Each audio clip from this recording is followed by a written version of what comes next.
Welcome to Manchester. Just got off the train, Manchester Victoria, heading to Manchester Piccadilly. Now it's the third time recently we've all been to Manchester and we've all been blessed with this light.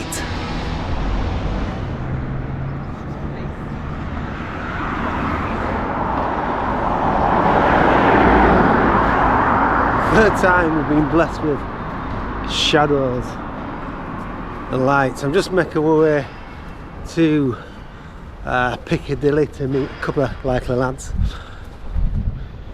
I'm sure you'll be aware of one of them. Always scanning, looking around, but really it is going to be a day of light and shadows. Now in terms of settings, I'm going to go shoot with RAW, not your normal photo walk stuff with this.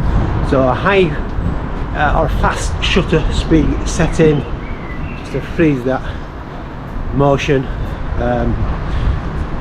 Still a semi-automatic setting at auto ISO. So hopefully we're in for a good day. Stuff like this. The thing I find about street urban shooting is it's really important just to get yourself into the moment, immerse yourself into the environment. It takes me a while, you know, a bit of a shock, a bit of a difference to the from the traditional landscape stuff I do, but once I'm in the zone, I should be okay. Very instinctive style of photography, I find, similar to my landscape stuff as well. Just shoot what I find appealing. I know what works because I've gained experience over the years. Been doing landscape photography since 2007. Same skills apply to urban photography, composition, playing with light. So unlike the photography today, unsure what I'm going to get. That's the excitement of street urban. One thing I'm sure about is it's going to be a warm one. And I've no protection from the sun. I got into trouble the other day with the missus. Went to the Lake Districts with our little lad. Forgot the sun cream. Came back looking a bit pink. Whoops. So I've met up with these two renegades. Oh, you're talking? Talking. This is sort of stuff which I like. Shadow, trees, light. It's a starter. Make an adjustment because the highlights are just burning out, and I was metered on centre weighted, and I'm shooting RAW, but even so, so I've changed to highlight weighted, and that'll give a metering based on the highlights, which of course is going to add to the effects and give it a high contrast look.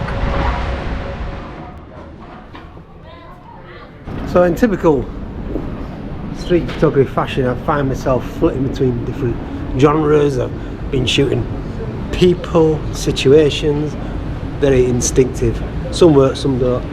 And now and again, something like this catches my eye. It's all about light, which is here. The diagonals here, the light hitting the benches, a nice mural in the background. Leading line from the yellow railing, nice splash of light, just waiting for this moment, the pedestrian walking into it.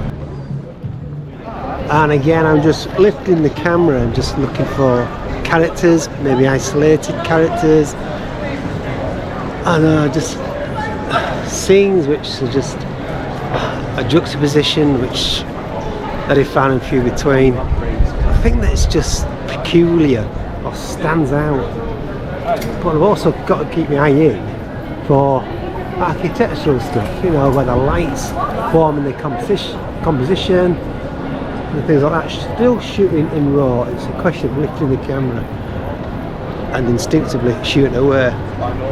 The hit rate may be low, but it's enjoyable stuff. It's getting chuffing up. So we keep telling ourselves, right, let's go to this place. About 10 minutes ago we're heading towards Deansgate, but we're just not We are heading towards Deansgate, apparently. We're just flitting away and moving off in little tangents, because all we're doing is seeing patches of light where there's shadows. Just can't help ourselves, chasing after things.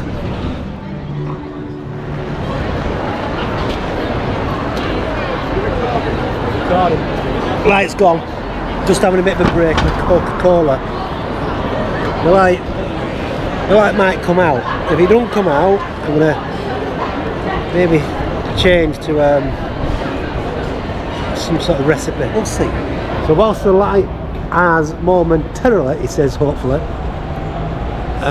gone in, i.e. there's no contrast, sunlight, light, shadows, etc. I'm going to turn to a photo recipe, as I said earlier. I'm going to go with the Posi image control and shoot on JPEGs and center weighted evaluation as well. That'll give me more on the shadows. Now, these colours here will work well with this recipe, turquoise and browns. But I think that changing approach, you know, using a JPEG recipe, lifting the shadows, I took a few, but as soon as I do that, the lights come out. To be honest, it was forecasted. So now I'm going to switch to black and white high contrast square crop JPEGs. I just played around with that longer exposure, 20th of a second, people walking up these stairs. Just get that ambience, really. It's definitely a lot quieter this time round. And the light is bouncing in and out. So I'm just going to stick to, I'm going to use number one, which is my fast shutter speed setting, 500th of a second, auto, ISO, manual. But because the lights out, I've got shadows, going to center weighted evaluation. That's the technical talk. Oh.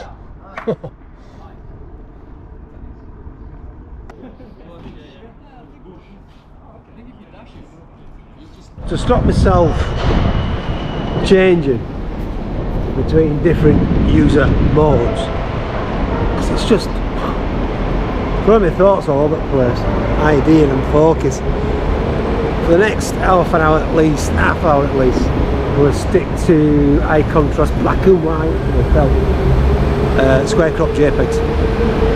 The lights coming in and out, but I'm still going to stick to my guns. See, you got a bit of light there. Some nice little trams up above.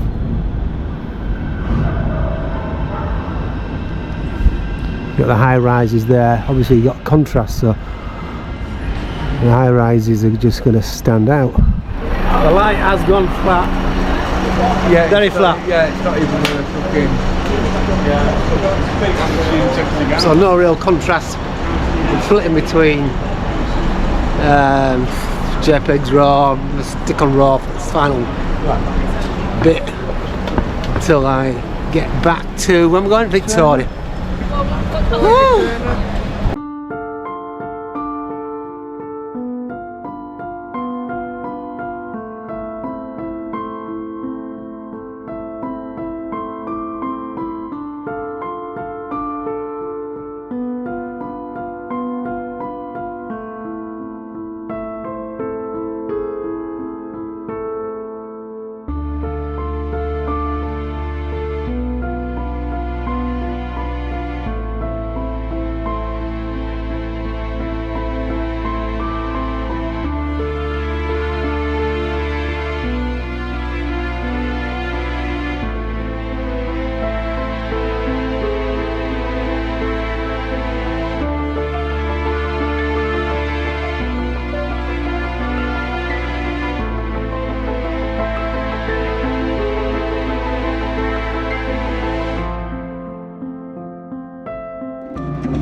Late in the day and I've done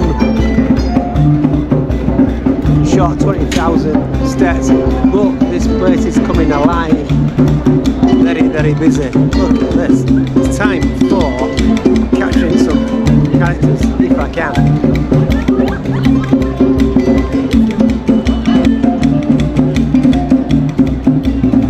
still shooting raw 500 of a second. And the light's coming out again. Last of the day's sunshine. Well, I say that's about 5 o'clock. I'm going to head back to my train now, Victoria. So I was going to capture, going to keep myself on black and white JPEGs. That's it for now. Great fun. It is.